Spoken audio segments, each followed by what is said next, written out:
Allah Azza wa Jalla, He says in Surah Al-Muddathir, وَرَبَّكَ فَكَبِّرْ وَرَبَّكَ فَكَبِّرْ.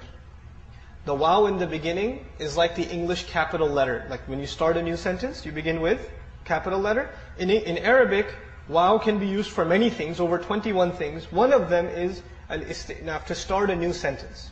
So you could think of the waw in the beginning as a new sentence. The rest of the ayah says, رَبَّكَ فَكَبِّرْ. Now listen to this carefully. What's the first letter you hear when I say رَبَّكَ? What's the first letter of the Arabic alphabet that you hear? Everybody heard the ra? رَبَّكَ. Now listen for the last letter. رَبَّكَ فَكَبِّرْ. What's the last letter you heard? Okay.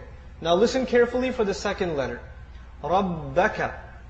What's the second letter? رَبَّكَ. Ba. Listen for the second last letter.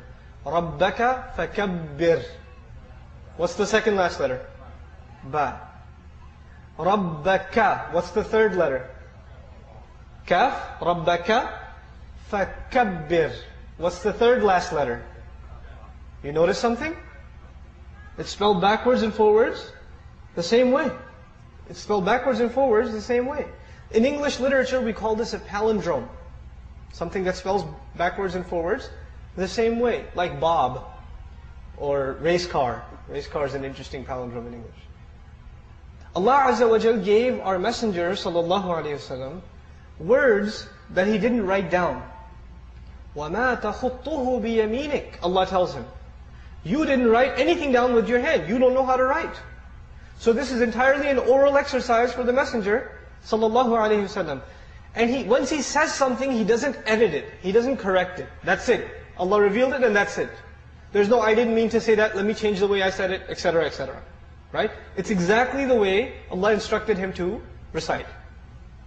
The challenge for mankind is, you see, the ayah, the simple translation of the ayah would be, declare the greatness only of your Lord.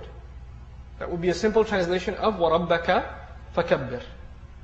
Try to say, declare the greatness only of your Lord in English, or French, or German, or Japanese, or Chinese, or Italian, or Russian, or Urdu, or Farsi. You pick the language. Say it so that it spells backwards and forwards the same way, and say it so you only have one attempt orally. No writing down, no looking up in dictionaries. How possible is that? Subhanallah. I can translate the ayah, but could I translate the miracle in English? If I tell you, declare the greatness only of your Lord, you get some of the message, but do you get the miracle? You don't get the miracle. The miracle of Quran is in the Arabic language. And this is just one small example. The Quran, every ayah has its own miracle.